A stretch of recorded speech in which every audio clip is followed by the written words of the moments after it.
Willkommen im Lebensforum Wohlstand aus Erfurt. Phänomen Anastasia.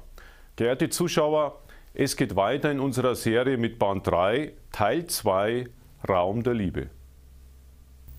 Geehrte Zuschauer, Phänomen Anastasia, Band 3, Teil 2, Raum der Liebe. Ich begrüße wie immer Herrn Konstantin Kirsch bei mir im Studio. Hallo Herr Kirsch. Guten Tag, Herr Jungwirth. Herr Kirsch, es geht weiter im Buch Raum der Liebe, wenn Worte unser Schicksal verändern. Was kann man dazu sagen? Ja, Worte haben ganz große gestaltende Kraft. Ja, wir hatten ja gerade eben diese Geschichte, wo diese Wissenschaftler quasi der Hölle entronnen waren und die Dorfbewohner sie verjagt haben. Bei diesen Dorfbewohnern ist auch ein kleines Mädchen dabei. Und der eine Fährmann, der das Ganze beobachtet hat, der erzählt dem Herrn Meker, was dort passiert ist. Und dieses kleine Mädchen kommt quasi hilfesuchend zur Anastasia und bittet sie darum, bitte setz dich mal wieder neben mich. Ich habe da so einen schönen Baumstamm mit 2 Sitzmulden. Ich mag gerne neben dir sitzen. Und sie mag einfach auch groß und kräftig werden, obwohl sie eigentlich eher eine schwache kleine Statur hatte. Hat, glaube ich, auch Herzprobleme, irgendwas mit dem Herz. Ne? Hatte es mal, ja. Und ihre Mutter ist wohl in die Stadt gezogen, weil sie keine Perspektive gesehen hatte an der Situation, und das Kind lebt da bei den Großeltern. Und die Ärzte haben auch gesagt, so richtig fit wird das Kind nicht mehr, und es war wohl auch nicht brauchbar gestillt worden. Und in der Situation erfährt dann dieses Kind, dass die Anastasia Mutter geworden ist und auch stillt, Milch hat. Und die Anastasia erlaubt dann diesem Kind auch mal, dass es dann bei ihr trinken kann, auch wenn sie schon etwas älter ist, aber so quasi als, lieber spät als nie. So eine Methode. Auch mal das Gefühl hat, sowas. Ja, und da wird dieses Kind ganz glücklich. So im ersten Anlauf. Und dieser Alexander, der das Ganze beobachtet hat, beschreibt dann, dass das, was er da erlebt, was sich direkt anschließt, ihn fast noch mehr umgeworfen hat, wie dieses Erlebnis dieser Hölle, dieses braunen Nebels. Und zwar ist es so, dass viele Erwachsenen vielleicht geneigt seien oder dort waren, dieses arme Kind zu trösten. Von wegen, Mutter ist nicht da und die wird schon wieder kommen und so. Und die Anastasia, die tischt diesem Mädchen die grausame Wahrheit direkt. So, der Mutter geht's nicht gut, die ist verzweifelt. Trinkt, ja. Also richtig duster, von A bis Z, so richtig. Und dieses kleine Mädchen verliert quasi jegliche Hoffnung. Also, und die Anastasia einfach so, Wahrheit hat man zu ertragen, weil sie die Wahrheit ist, so Lüge bringt gar nichts. So.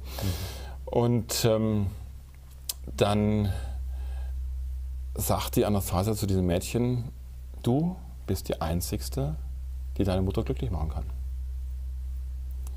Und das versteht das Mädchen erstmal so nicht. Und dann wird es einfach so erklärt, so Stück für Stück. Wenn du dein Leben in die Hand nimmst und schön machst, und dann kannst du mal schauen, ob du vielleicht für deine Mutter Geschenke auch hinkriegen kannst. Und das ist eine Geschichte, ich weiß nicht, wie oft ich sie schon gelesen habe, 10-mal, 20-mal. Jedes Mal, wenn ich die lese, mir kommen die Tränen. Die ist so berührend, wie dieses Kind über diese direkte Konfrontation mit der Ehrlichkeit zur eigenen inneren Kraft findet. Das ist fantastisch geschrieben. Es geht ja dann auch weiter, sei deines eigenen Glückes Schmied. Ja, das ist dann die Kapitelüberschrift, wo dann beschrieben wird, was dann nach diesem Gespräch mit dem Kind und dem Dorf passiert. Und zwar ist es so, dass diese kleine Hütte, wo dieses Mädchen lebt, hat so einen Holzsteg, wo die Bohlen schon ziemlich verrottet sind, also richtig große, schwere Holzbohlen, also verwahrlost gewissermaßen. Und das Kind hat sich dann vorgenommen, wenn Mama mal kommt, dann muss es hier schön sein. Da darf sie nicht stolpern und nicht ausrutschen, der Steg muss gut sein. Ja, und plötzlich sind dann Stück für Stück die Bretter repariert. Aber eigentlich viel zu schwer für so ein Kind. Und dann hat dieser Alexander auch nachgefragt, wie das denn ging. Oder, der Staat hat es gemacht. Nein, das Mädchen hat es gemacht. Ja, sie hat dann einen Hund als Freund gewonnen und hat dann ein Brett auch ausfindig gemacht, hat das Sägen gelernt, hat eine Säge ausgeliehen, passend gemacht und hat dann mit einem Seil das Brett befestigt und das andere Ende vom Seil hat dann der Hund in den Mund genommen und dann haben sie gemeinsam diese Bohle dann hingezogen zu dem Steg und eine Nachbarin hat es dann noch festgemacht und so hat dieses Mädchen Stück für Stück repariert, gemacht. Später dann ist noch beschrieben, Fische gefangen, die dann ausgetauscht. Gegen Farbe war das. Gegen Farbe, das Haus angemalt und Stück für Stück, einfach so gut wie sie es einfach kann, Sachen repariert und gemacht. Und auch, ganz spannend, die ganzen anderen Dorfbewohner wachgerüttelt und aufgefordert, macht euer Haus auch schön, das ganze Dorf soll schön sein. Und es ist ja peinlich, wenn dann da ein Kind den Steg und das Haus bei sich besser reparieren kann als die Erwachsenen der anderen Häuser. Also haben sich alle bemüht. Und ja, das ist also nicht nur das Schicksal dieses Mädchens, sondern das gesamte Dorf hat sich komplett gewandelt. Mhm. Und das Gespräch war eine Viertelstunde, 20 Minuten, was die Anastasia mit diesem Mädchen hatte. Und der Effekt ist einfach grandios. Es geht dann weiter. Wer sind wir? Was kann man da dazu sagen? Ja, es wird dann beschrieben, dass dieser Leiter von dieser wissenschaftlichen Forschergruppe, die Anastasia entführen wollten, gefangen nehmen wollten, verschleppen wollten, dass er nochmal wieder dort auftaucht, allerdings ja, geläutert, gewandelt und er taucht alleine auf. Alleine, ja. Genau, ja. Und es ist ein bisschen unverständlich, warum überhaupt, was ihn so innerlich bewegte, aber es gibt ja auch manchmal bei so Verbrechern die Geschichte, dass sie dann irgendwann nochmal den Tatort nochmal wieder aufsuchen wollen. Und vielleicht war das bei ihm auch sowas. Und er hat einen Bericht dabei, den wissenschaftlichen Bericht, wo er die Anastasia mit Objekt X bezeichnet. Und er bringt dem Alexander auch so eine Abschrift davon. Und erzählt dann auch, dass ihm das Doppelte an Honorar dann geboten wurde. Er es erst nicht haben wollte, weil es war einfach auch falsch, dass Gewalt angewendet wurde und dann hat das Geld dann schlussendlich doch genommen. Also er outet sich ein bisschen als zerrissen, weil sein gesamtes inneres Weltbild hat sich einfach komplett gewandelt. Mhm. Und diese Beschreibungen, was er da in seinem Bericht drinstehen hat, die sind dann teilweise in dem Buch auch abgedruckt. Das sind ja ziemlich nüchterne wissenschaftliche Beschreibungen mit dem Objekt X und dem Strahl und wie kann man das umschreiben. Das ist jetzt keine Wortwahl, die ich so mir komplett habe merken können, zum wiederzugeben. Aber ich finde es grundsätzlich sehr wertvoll, dass so eine Beschreibung auch dort in dem Buch drin steht, weil man es dann auch in dieser Sprache der Wissenschaft mal nachlesen kann, wie diese russischen Forscher sehr nüchtern und sehr die Anastasia beschreiben mit ihrer Situation und ihren Fähigkeiten. Er hat auch sein Geld genommen. Er hat ja Geld bekommen für diese Aufgabe der Wissenschaftler. Ja, er hat es dann auch den anderen auch noch dann verteilt, die es teilweise genommen haben, teilweise aber auch nicht. Mhm. Also es ist dann nicht beschrieben, wie jetzt sein Leben wirklich weitergeht, ob er vielleicht doch mal zum Gärtner wird und selber einen Raum der Liebe aufbaut, aber es ist einfach das Kapitel, wo sein Bericht mal veröffentlicht ist. Es geht weiter, von Menschenhand geschaffene Monster. Was kann man dazu erzählen? Ja, es geht dann darum, dass der Alexander mittlerweile jetzt den Herrn Maigret so weit gebracht hat mit seinem Boot zu dem Platz, wo er dann zu Fuß aus zur Anastasia wandern kann. Auch wenn der Alexander immer davon abrät, von wegen, du wirst sie eh nicht finden, es ist zu gefährlich. Jäger werden dich abschießen. Genau, plötzlich kriegt der Herr Maigret einen großen Schreck, weil dieser Alexander plötzlich ein großes Jagdmesser auspackt. Und, oh Wunder, er greift nicht an, sondern der Alexander verletzt sich selber, schneidet sich, nimmt ein Tuch, nimmt das Blut auf und bietet dem Herrn Maigret dieses Tuch an, blutverschmiert, dass er sich ein Stirnband machen soll, aus Schutz vor den Jägern, weil Jäger aus Prinzip, das ist wohl eine der Regeln dieser Jäger dort, die schießen nicht auf Verletzte. So hat er eine Chance. Ansonsten wäre es zu gefährlich, weil die Jäger schießen durchaus auch auf Unbekannte, die dieses Terrain besuchen. Jetzt muss man sagen, das war ja kein einfacher, das war ja ein Psychologie und Philosophiestudent in Moskau, denke ich. Genau, er hatte zuerst studiert und hatte dann von dem Anastasia-Buch erfahren und war total berührt und sagte, Mensch, ich schmeiß mein Studium hin, die echte Philosophie des Lebens ist bei mir im Nachbardorf, so ungefähr. Ja. Und dass er dann quasi als Philosophiestudent dann ein Messer packt und sich verletzt, ist schon ziemlich harter Stoff, aber er hat wohl so ein starkes Herzgefühl zum Herrn Mekere, dass er sagt, ich schütze dich, du musst ein blutverschmiertes Tuch haben, sonst hast du keine Chance. So, er geht dann los, ja. Genau, und dann kommt es jetzt erst zu diesen von Menschenhand geschaffenen Monstern. In dem Fall sind damit gemeint Hunde, die von Menschen irgendwann abgerichtet wurden, auch andere Menschen angreifen zu können und dann aus welchen Gründen auch immer aber ausgesetzt wurden. Verwilderte, verwahrloste Hunde, die aber anders als Wölfe auf Menschen reagieren. Wölfe sind eher scheu und Hunde kennen den Menschen und greifen vielleicht leichter einen Menschen an als Wölfe. Und als der Herr Mekere loswandert, um die Dichtung aufzusuchen, er hat einen schweren Rucksack dabei, er hat einerseits Sachen für das Kind dabei, von Windeln über Babynahrung und einen Baukasten zur Bewusstseinsentwicklung, geistige Entwicklung des Kindes, genau. Und auch Leserbriefe hat er auch dabei, einen großen, schweren Rucksack. Und als er dann wandert, erlebt er plötzlich streunende Hunde, die ihn beobachten und begleiten bei seiner Wanderung. Das stört ihn nicht sehr. Er fühlt sich eigentlich ganz wohl in der Taiga, auch alleine. Und bei einem Sprung über einen Bachlauf rutscht er aus und ja, vertritt sich den Fuß so sehr, dass er nicht mehr weiterlaufen kann. Und plötzlich kommen die Hunde näher. Weil jetzt wittern sie leichte Beute. Klar, Verletzter kann leichter angegriffen werden. Das ist ja im Prinzip das bittere Gesetz der Natur so ungefähr. In dem Fall sind es halt diese ausgesetzten wilden Hunde. Er sucht dann in seinem Gepäck, was er dann dagegen werfen kann, um sie ja, zu verscheuchen.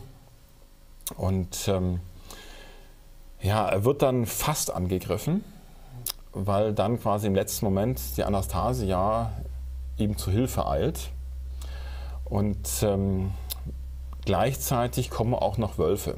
Allerdings bevor die Wölfe kommen, die dann die Hunde verjagen, mischt sich die Anastasia ein. Quasi die Hunde wollen den Herrn Mekere angreifen. Anastasia springt dazwischen wie ein Wirbelwind und erklärt ihm dann später, sie will wollte den Hunden eine Lektion erteilen, dass sie die Menschen nicht angreifen sollen. Sie sollen erleben, dass die Menschen stärker sind. Und schlussendlich kommen dann die Wölfe und geben den Rest. Und geben dann den Hunden den Rest, so ja. Genau, ja. Es geht dann weiter, wie kommen die dann auf die Lichtung? Also sein Bein ist verletzt. Ja, die Anastasia kennt sich mit den Heilkräutern aus, nimmt Tierkräuter und Darkräuter und pflegt damit den Fuß, so gut sie es dann kann mit ihrem Wissen. Und sagt, ach, den Rucksack kann ich mal eben nehmen und bietet ihm auch an, ihn zu tragen. So als ob er nichts wiegt und der Rucksack war für ihn schon schwer und es ist ihm regelrecht peinlich, also so, das geht ja nicht irgendwie so und er will dann auch wieder vom Rücken runter und lieber nur an der Hand oder am Arm gehalten, gestützt werden, dass er lieber humpelt, auch wenn es länger dauert, was konnte er nicht so, so annehmen, dieses Gebot, aber von ihrer Körperkraft hätte sie ihn wohl locker.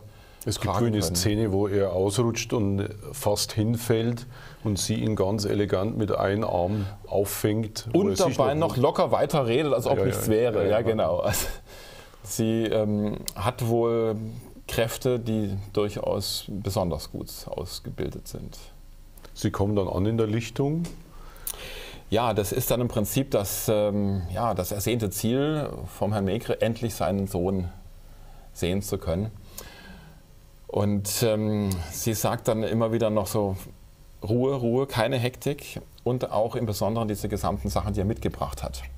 Und das schwant ihm schon übel, das von wegen, vielleicht darf er es gar nicht seinem Sohn mitbringen, er hat auch so viel mitgebracht und sie antwortet sehr diplomatisch, du darfst ihm alles geben, was du für sinnvoll empfindest, beobachte aber zuerst, wie er lebt.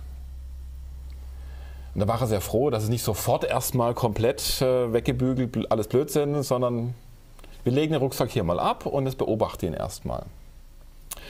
Und Ja, das ist dann, glaube ich, am nächsten Morgen, wo es dann, also muss erstmal dann quasi erholen und übernachten und dann wird es ganz witzig. Also ich finde es witzig, aber für ihn ist es ziemlich erschreckend. Die Anastasia zeigt in eine Richtung, wo denn der Sohn sei, aber dort sieht er nur einen großen Bären.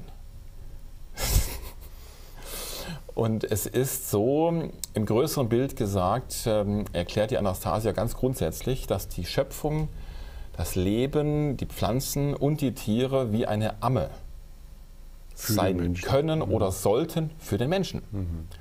Dass die sich auch danach sehnen, den Menschen zu versorgen. Und in dem Fall konkret ist diese Bärin Amme von dem kleinen Sohn.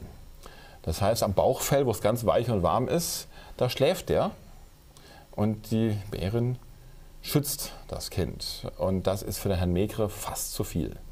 Also es war für ihn ja schon, wir haben es im ersten Buch gehabt, ziemlich grenzwertig, dass er in einer Höhle geschlafen hat, wo dann ein Bär ihn gewärmt hat. Ja. Genau, und jetzt dann aber noch als Amme für das Kind, da hat er also richtig Panik um seinen Sohn. So. Und er sieht ja auch, dass die Windeln dann vollkommen nutzlos sind. Genau, weil als der Kleine dann mal musste, hat dann diese Bärin dann mit der Zunge dann ihn abgeleckt. Und die Anastasia dann so, und könnte diese Amme denn deine, ich sag jetzt mal, Industriewindeln mit Klebestreifen wechseln? Und dann muss er erkennen, eigentlich nicht. Hier in der Taiga, wenn die Schöpfung so in Harmonie ist, sind diese technisch hergestellten Windeln wertlos. Wie geht es dann weiter? Er trifft ihn dann, das Kind krabbelt irgendwie auf ihn zu. Ja, es wird so eine ganz berührende erste Begegnung, wo dieser Junge auf ihn zukrabbelt, vermeintlich auf ihn, weil die Anastasia sich hinter ihn gesetzt hat. Schlussendlich krabbelt er aber an seinem Vater vorbei. Das erschreckt ihn so etwas so. Aber es ist doch der Vater, so ungefähr. Aber der Junge kannte ihn ja noch gar nicht. Und auf diesem Weg des Krabbelns ist er dann nochmal plötzlich bei einem kleinen Käfer oder einem Zederzapfen, was auch immer da auf dem Weg liegt, ist er plötzlich dann ganz da fasziniert. Und dann wendet er sich davon wieder ab und krabbelt wieder weiter. Und über diesen kleinen Umweg, er krabbelt erst zu Anastasia, dann kommt er doch auch mal auf den Arm und wundert sich dann über die Barthaare vom Herrn Maigret und will dann wieder zur Mutter zurück, aber er hat ihn auf dem Arm und dann hat er sein Ziel erreicht quasi. Ich habe meinen Sohn hier. Es geht dann später weiter mit einer kleinen, kann man sagen, Diskussion. Was ist die Aufgabe der Eltern eigentlich? Das war auch ein Teil in den Leserbriefen, wo die Menschen gefragt haben, was ist die Aufgabe der Eltern? Ja, es ist zweierlei. Einerseits die Frage von diversen Lesern der Buchreihe, die sagen, Mensch, schreib weiter, schreib Bücher, schreibe, welche Systeme sollen wir machen als Kindererziehung und wir als Eltern, wie gehen wir am besten damit um und wie sollen wir es machen, genaue Anleitung, welcher Stundenplan am besten. Und gleichzeitig ist aber auch sein persönliches Empfinden, seine Sache, was ist meine Vaterrolle? Also Elternrolle generell, aber auch seine persönliche Vaterrolle. Und da fragt er sie aus, so von wegen, ja sag doch mal, was ist denn das richtige System? Naja, das ist schwierig, ja. Da kann man sich dann schon wundern, und wie sie darauf umgeht. Und die Antwort ist relativ simpel. Es ist eher ein Antisystem.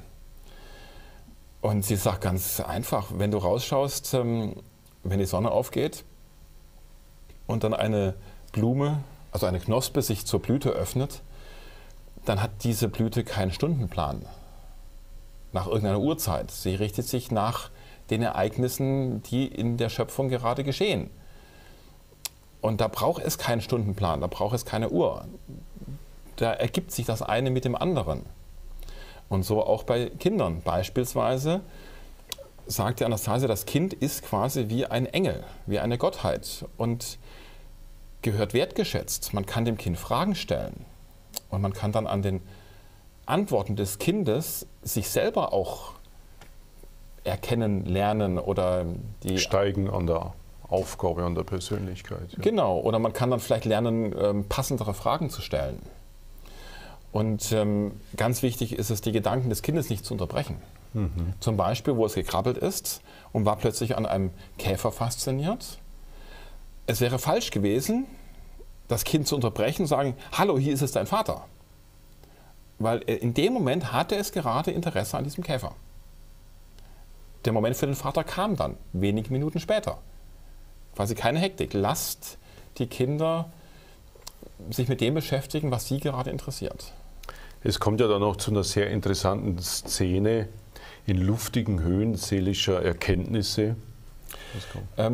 Ja, ich mag aber noch eine Kleinigkeit einfügen, die bei diesem Erziehungskapitel von großer Bedeutung ist.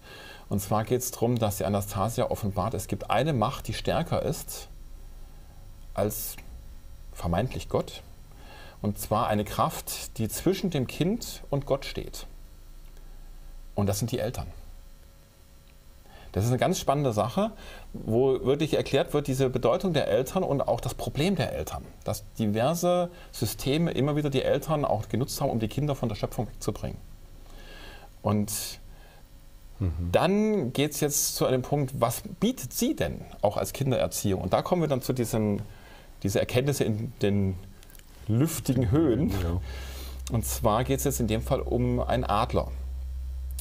Auch in der Form der Kindererziehung, der Amme. In dem Fall ist nicht wie der Bär, der den warmen Raum gibt, sondern da kommt dann ein großer, schon etwas älterer Adler auf die Lichtung geflogen.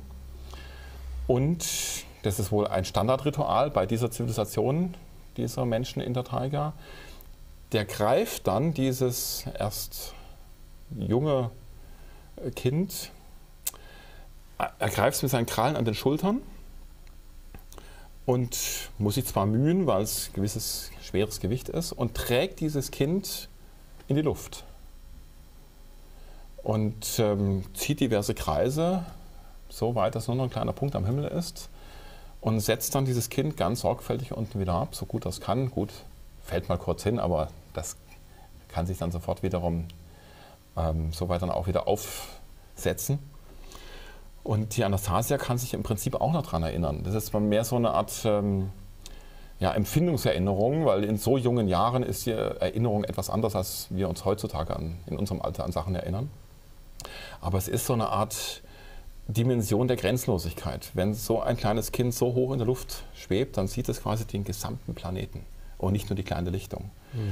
Und das ist dann auch das Geschenk dieses Adlers für dieses Kind, dass es mal diese große Dimension fühlen kann. Ja, ich denke mal, das war auch der gleiche Adler, mit dem Sie als kleines Kind dieses Gefühl. Und dieser Adler, der stirbt dann sogar auch noch, er hat sich dann verausgabt, aber es ist dann so, dass es das Kind nicht erlebt, weil er fliegt dann erst einmal hoch und auf etwas größerer Entfernung stürzt er dann zu Boden, während seine eigenen Adlerjungen dann mittlerweile auch schon wieder so kräftig geworden sind, dass sie auch ihre Kreise ziehen können.